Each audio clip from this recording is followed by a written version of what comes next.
I want to talk about the 1%. Not the 1% that wears suits and Bentleys. I'm talking about the 1% that wear camo uniforms and drive military Humvees. Our service members. Like me, Joe.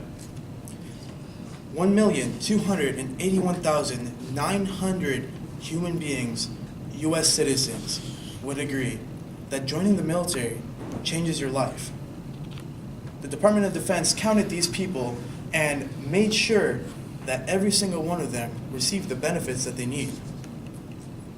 It might be shocking to know that 29% of that 1,281,900 people are from the lower middle class.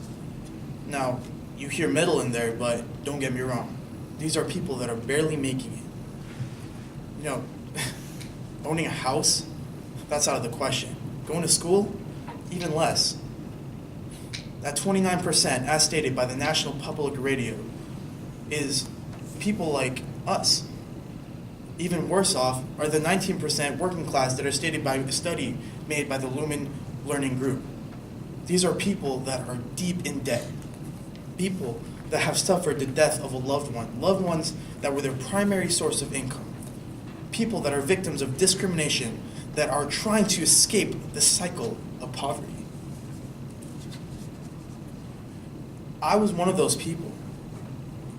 I was one of those people who couldn't go to school. That was completely out of the question.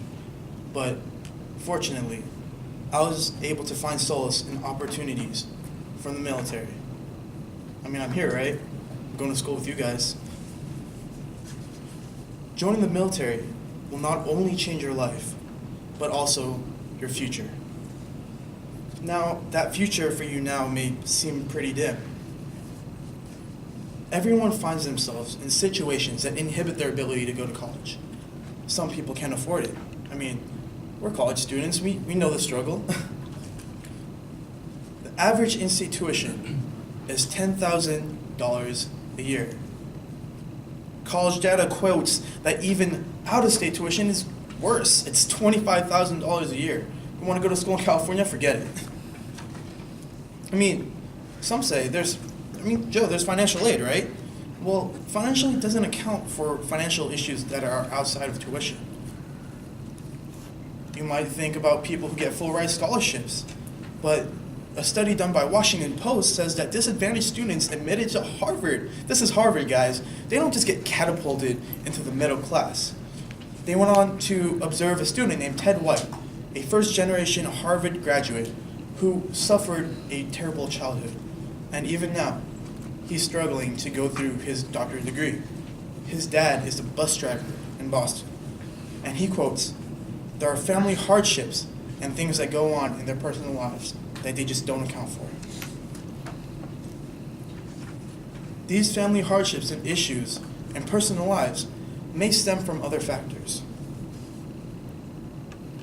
Due to this, people find themselves in difficult circumstances for reasons that in reality aren't their own. Oftentimes, poor or lower class families form constraints on pursuits of education. They just can't afford to go to school like the upper middle class. Some other factors include the death of a family, as earlier stated. The death of a family can mean the loss of a primary source of income. This is like your mom and your dad. If they had debt, that debt falls on you or whoever's left behind. They are bared with the burden of not only a broken heart, but an empty wallet. I mean, like I said earlier, but Joe, there's financial aid, there's college programs. I mean, in reality, they don't account for those things. They don't account for your financial issues that are outside of tuition. School may be paid for it, but individuals must still work to make money to support those families that, get left behind. Working a full-time job and going to college at the same time, for them is almost impossible. This continuous cycle of poverty is what keeps them from pursuing their dreams.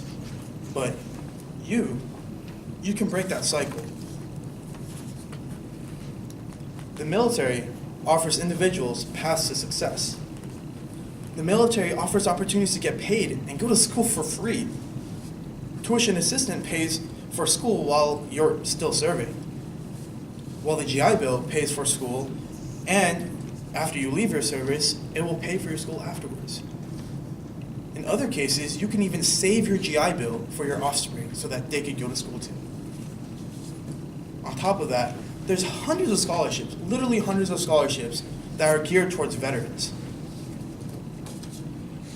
Schools, our school has a veterans department. These departments are specially focused to serve your needs, to serve you just as you may serve our country.